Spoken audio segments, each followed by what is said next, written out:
अ, गावात एवढी मोठी खरेदी होते, ग्रामस्थांनाही कळत नाही. एवढा मोठा पैसा, कोट्यवधी रुपयांची प्रॉपर्टी घेतली जाते. कशा पद्धतीने बघताय? एकतर मी त्या घटनेचा निषेध करतो आणि ही प्रॉपर्टी आम्हाला गावापासून आम्हाला माहिती नव्हती कशा प्रकारे सर्वे केलेलं आहे. कारण ज्यावेळेस हे प्रकरण उघडकीस आलं त्यावेळेस आम्हाला समजलं. डिजिटल उतार आमच्या गावात शेअरवर आलं व्हॉट्सअप ग्रुपला, त्यावेळेस समजलं आम्हाला. त्याच्या अगोदर काय माहिती नव्हतं. बरं.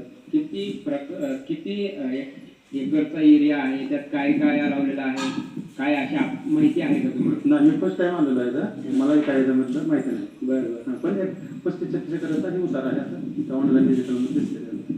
करोडो रुपयांची प्रॉपर्टी दिसते आहे. कुठून पैसे येतात एवढे काय? राजकारणातून सत्ता, सत्तेतून राजकारण आणि ह्याच्यामुळेच एखाद्याचं मर्डर करणं पण तेवढेपर्यंत गोष्टी जातात. आज बिचारा फक्त एवढ्या ह्या गोष्टीत आता मला म्हणा ज्यांच्या प्रॉपर्टी आहे त्यांना लपला, पण एखाद्याचा जीव घेऊन एखाद्याचं घराचं पूर्ण विस्तारून उतरणं, एखाद्या वडिलाचं छत्र हरपणं, एका आईचं मुलाचं छत्र हरपणं, त्या गोष्टी नाही. आणि मराठा ओबीसी जे पेटलं महाराष्ट्रामध्ये आज नेमकं आपण इंग्रजांच्या काळात आहोत का स्वतंत्र भारतात आहोत हीच कळत नाही. कारण